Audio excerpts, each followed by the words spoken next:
क्यों चले आए भाई मंच पर? बैठिए, चलिए नीचे जाइए भैया, चलिए छोड़िए नीचे जाइए। कानून आईपीसी और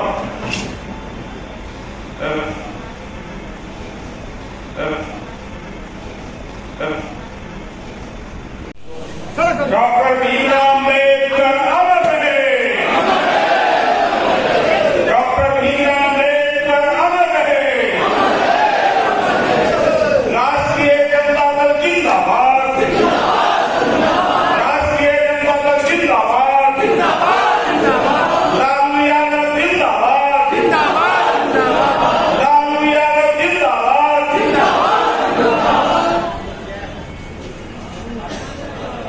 हम बोलेंगे जय विज्ञान, तो आप बोलेगा जय संविधान।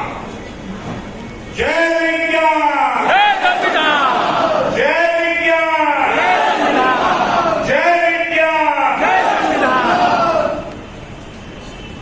साथियों, आप साइड हो जाइए।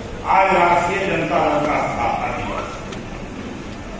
हम अपने राष्ट्रीय जनता दल के सभी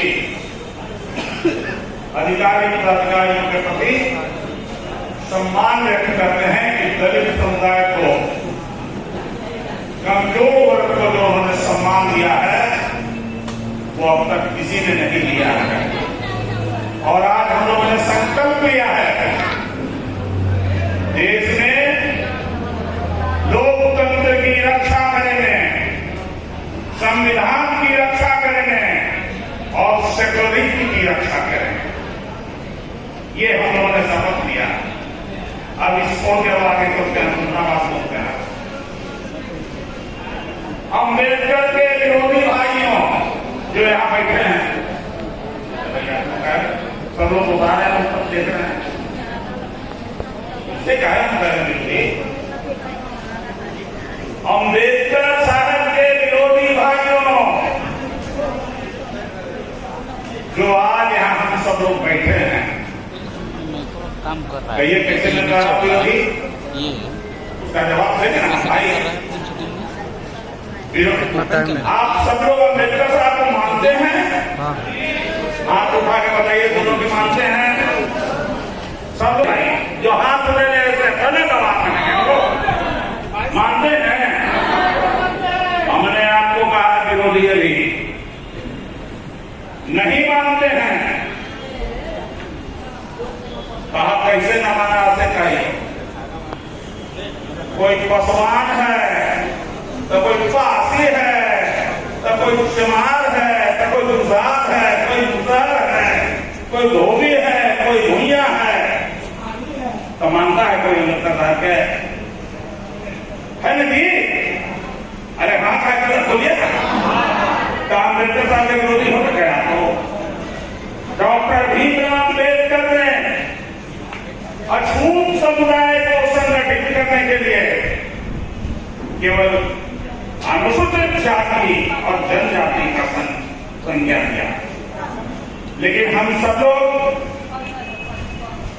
जो बहुजन लोग हैं यहाँ बैठे हुए, मनुस्मृति को मानने वाले हैं, जिसने आपको अछूत बनाया, जिसने आपको समाज से बहिष्कृत किया और आप उसकी बात को मानने लगे, तो अम्बेडकर साहब के कहां संतान आता है भाई?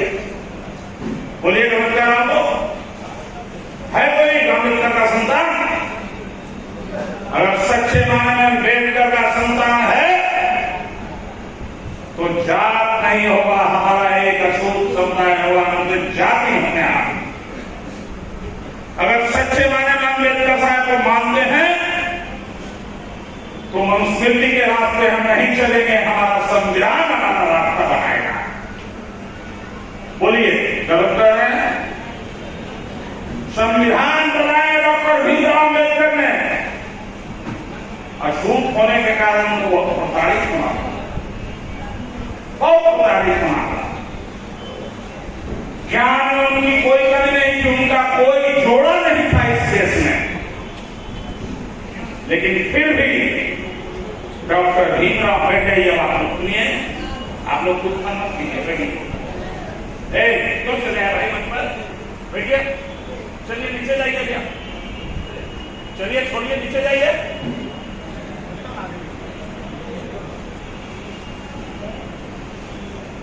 डॉक्टर भीमराव अम्बेडकर को बहुत अपमानित होना पड़ा है समाज में, याद रखिएगा। सार्वजनिक स्थान का पानी नहीं पी सकते, कुआं पर तो नहीं जा सकते, चापाकल से पानी नहीं दे सकते, जिस कुर्सी पर बैठते उसको फेंक देते। एक समय होगा कि गला में घंटी, अछूतों पर झाड़ू बांध के चलते थे अछूत लोग, जिससे कि आप लोग चलिएगा रोड पर ताल हो जाएगा तो उस पर भी झाड़ू लगते जाएगा।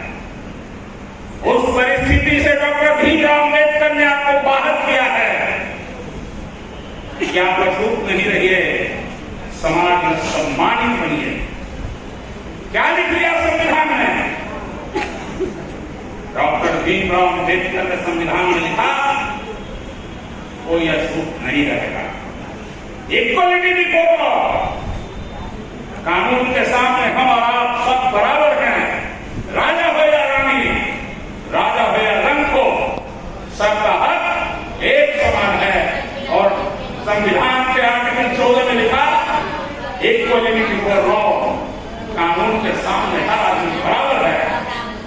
लेकिन मनुष्य चल जाओ तुम लोग, या तो तुम लोग चल जाता है, नहीं सुनेंगे तो चलो। यही लोग वोट देते किसी बात में नहीं। अम्बेडकर साहब ने आपको जो अधिकार दिया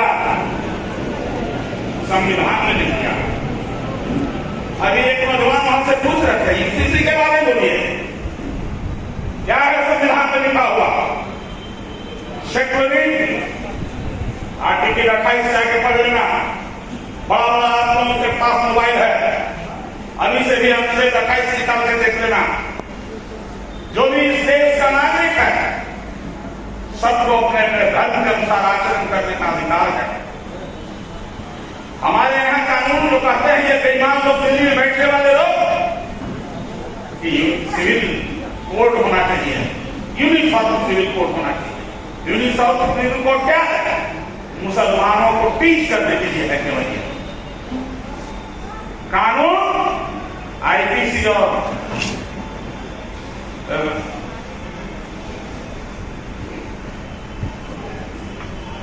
आईपीसी और हाँ सीआरपीसी से चलता है। देश का कोई भी नागरिक हो उसके लिए एक कानून है, सीआरपीसी और आईपीसी। चोरी करेगा तो सजा, और सजा चाहे किसी धर्म का मानने वाला हो बराबर है। ये जज का काम हो सकता है। तो कपड़ा पहनने के आधार पर, शादी विवाह के आधार पर ये कानून बनाना चाहते हैं। ये घोर संविधान का विरोधी कानून है और संविधान के आर्टिकल 28 के विरोध में है। ये हिंदू मुस्लिम सिख ईसाई सब लोगों को यहां बराबर अधिकार दिया डॉक्टर भीमराव अम्बेडकर ने, याद रखिएगा। लेकिन इसको तोड़ने के लिए लोग प्रयासरत हैं। और हम सब लोग, अभी ना आपने कहा, हमने कहा कि आप अम्बेडकर विरोधी हैं।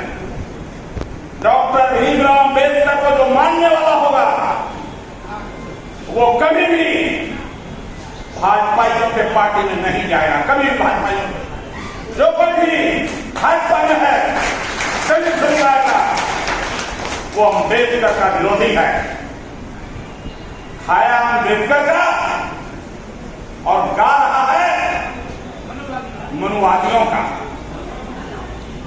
एक भी देश में चाहे एमपी हो जाने, अगर ये संविधान में अधिकार नहीं रहता तो क्या एमपी बन सकता था? उदय नारायण चौधरी कभी भी स्पीकर और विधानसभा का सदस्य नहीं बन सकते थे अगर ये संविधान नहीं होता। अम्बेडकर चौड़े घर के रह जाते, पीछे लंबी लटकेले रहते, लेकिन उससे मुक्ति दिलाने का काम किसी ने किया जिसका नाम है डॉक्टर भीमराव अम्बेडकर। नौजवान साथ में बहुत सारे नौजवान लोग आए हो, दिमाग में बहुत सारी बातें रहती है आप लोगों को नेताओं को देख कर। एमएलए और एमपी बन जाने से नेता वो नहीं हो जाएगा, याद रखना।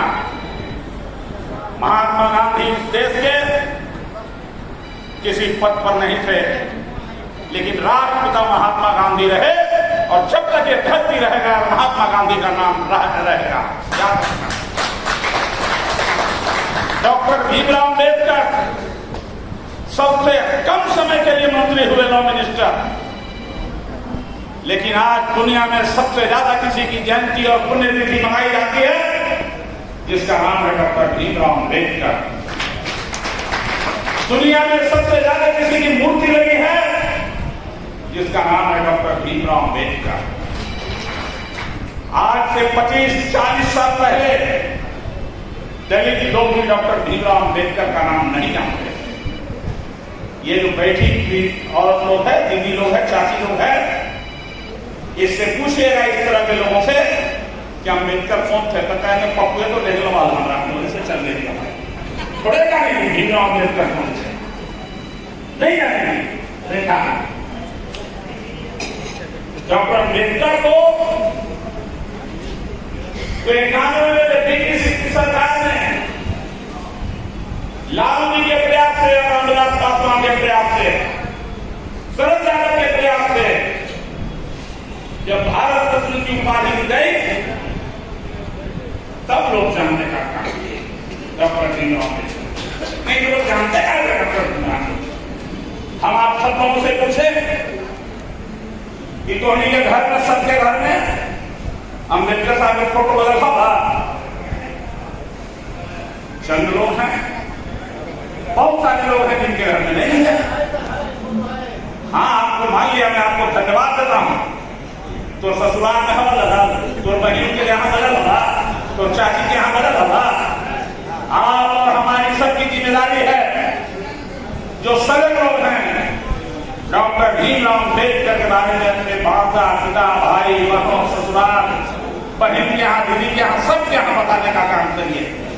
डॉक्टर अम्बेडकर नहीं होते तो आज यहाँ को कुर्सी पर बैठने के लिए जगह नहीं मिलता, कुर्सी पर जगह नहीं मिलता बैठने के लिए, याद रखेगा। हम धन्यवाद देना चाहते हैं लालू प्रसाद जी को।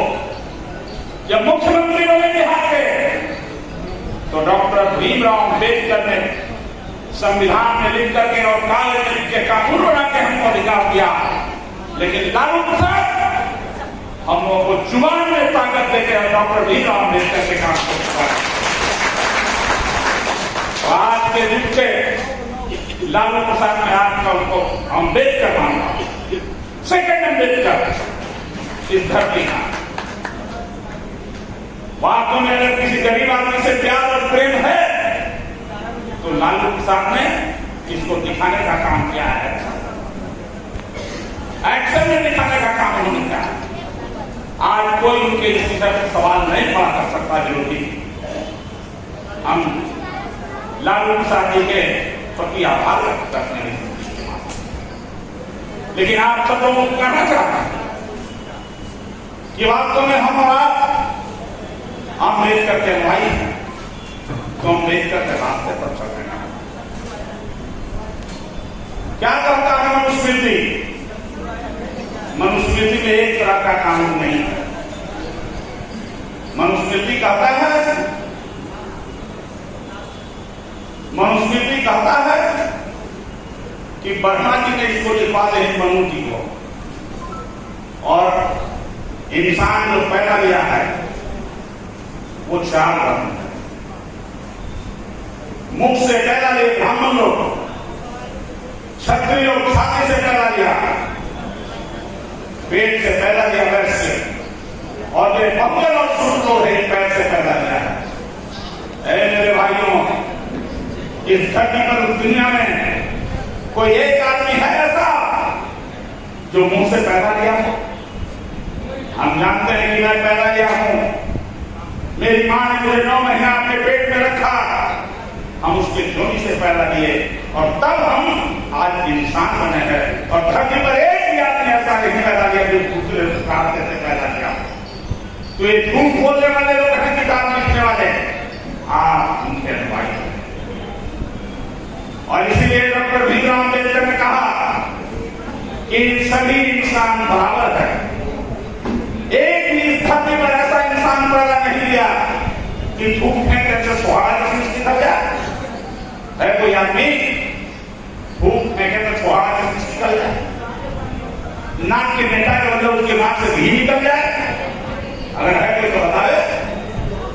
अरे भैया, इस धरती पर जो इंसान आया है जिसको, वो सब इंसान बराबर है, लेकिन हमारे हक को मार करके ये मनवादी लोग, कोई बड़ा हो गया, छोटा हो गया। और इसी चीज को डॉक्टर भीमराव अम्बेडकर समाप्त करना चाहते थे, जो हम और आप नहीं समझ रहे। तो आज हम ज्यादा कुछ नहीं बोलेंगे, हम एक बात बोल के अपनी बात को समाप्त करना चाहेंगे। आज देश खतरे में है। खतरा में क्यों है? कि मनुवादियों का शासन हो गया है वहां दिल्ली में, 9 वर्ष से शासन कर रहा है। खतरा में इसलिए है कि हमारे बीच में इंसान और इंसान के बीच में नफरत फैलाने का काम कर रहा है। केवल और केवल हिंदू मुसलमान, केवल और केवल भारत पाकिस्तान, ये नारा देकर के हमारे और आपके बीच में भ्रम फैला रहा है। लालू प्रसाद ने कहा है 91 में जब दंगा हुआ तो लालू जी ने कहा, आ रहे हैं खगड़िया से, भागलपुर से, रास्ते में दंगा हो गई थी, वहां देख करके आ रहे। अविनाश बाबू उस समय के पायलट थे हेलीकॉप्टर के, हेलीकॉप्टर अपना उतरवा दिया बात करके। डीएम ने मना किया, डीएम ने मना किया कि खतरा है, नहीं उतरा जा सकता है।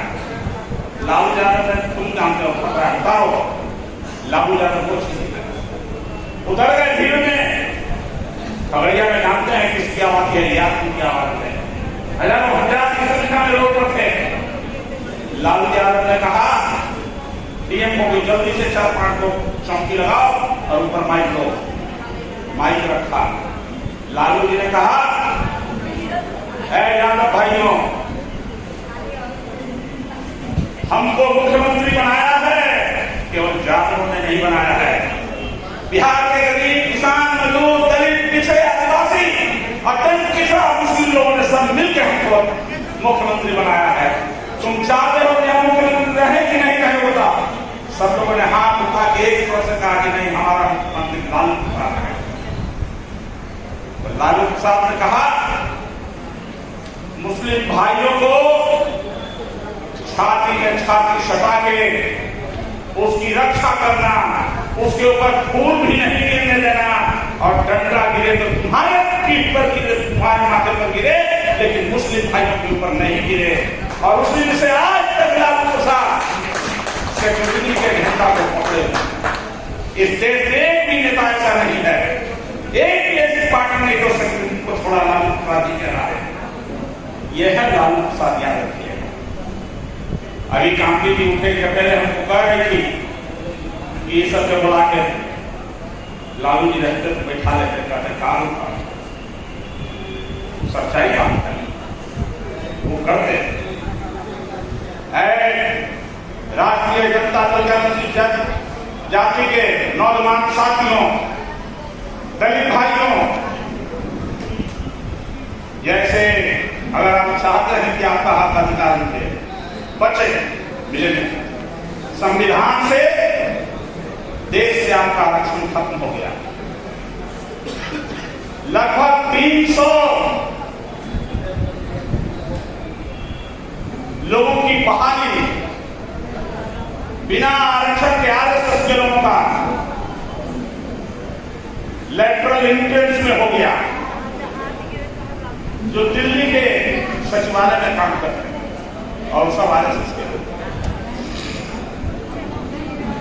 आपका जो नौजवान लड़के लोग हैं, जो जिस कोटि में है उसी कोटि में रहेगा। इसका मतलब कि आप सीमित रहिए अपने 22 में, 14 में, 16 में, उससे आगे आपका हक नहीं मिलेगा।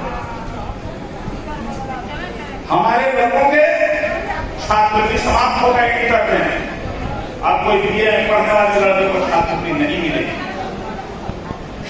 बोल रहे थे श्री सुंदरराम, ये भी उन्होंने कहा आरक्षण है कहां?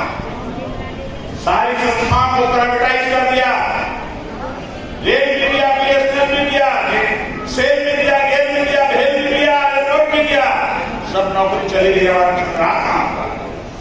सारे नौकरी समाप्त हो गए। अगर आपको अपना आरक्षण बचाना है, अगर आपको अपनी मां बहनों की इज्जत बचानी है, अगर आपको संविधान वाला अधिकार चाहिए, तो 2024 में हर हाल में आप सब जगह ये फैलाइए कि दिल्ली को बदलना है, दिल्ली को बदलना है और महागठबंधन को लाना है, महागठबंधन को लाना है।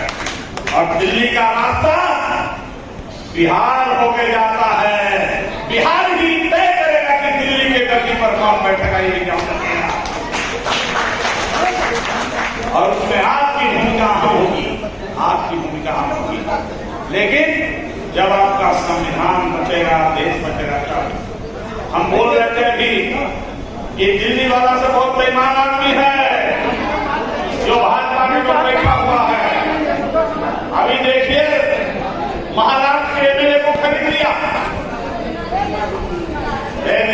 बोले नहीं,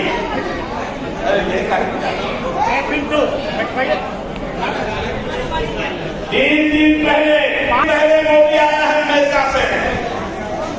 अमेरिका में डेमोक्रेसी का कटहरा बढ़ा रहा था। मोदी जी सवाल करता है, जवाब देते हैं आप दिल्ली। और भोपाल में जाके कहा कि इन भ्रष्टाचारियों को नहीं छोड़ेंगे। और नाम लिया छगन भुजबल का, नाम लिया ये शरद पवार के भतीजा, क्या नाम है उसका, अजित पवार का नाम लिया। आप सुन लीजिएगा, ये सब भ्रष्टाचारी हैं, हजारों हजार करोड़ रुपया का भ्रष्ट, और उनको खरीद के मिला लिया। जब से भाजपा के समय में चला गया तो भाजपा के वाशिंग मशीन में धुल करके और वो साफ हो गया, ईमानदार हो गया बेईमान दिल्ली की हुकूमत। ये विश्वकर्मा जो है आसाम का, इसके ऊपर भ्रष्टाचार का आरोप लगाया भाजपा ने, और अब वही भाजपा के वाशिंग मशीन में चला गया। तो ये अब हमारे नेता को भी दागी बनाना चाहता है तेजस्वी यादव को। ये ईडी और सीबीआई के माध्यम से केस किया है। हम आपके माध्यम से बताना चाहते हैं कि 23 तारीख को विपक्षी दल की जो बैठक हो रही है, इससे भाजपा की बेचैनी बढ़ रही है, घबराहट बढ़ रही है। इसलिए कि लालू प्रसाद, नीतीश कुमार और तेजस्वी यादव ने भाजपा के ताबूत में पटना के धरती पर कील ठोक दिया और उसी दिन से उसकी उल्टी गिनती शुरू हो गई भाजपा की उल्टी। इसलिए घबराहट है।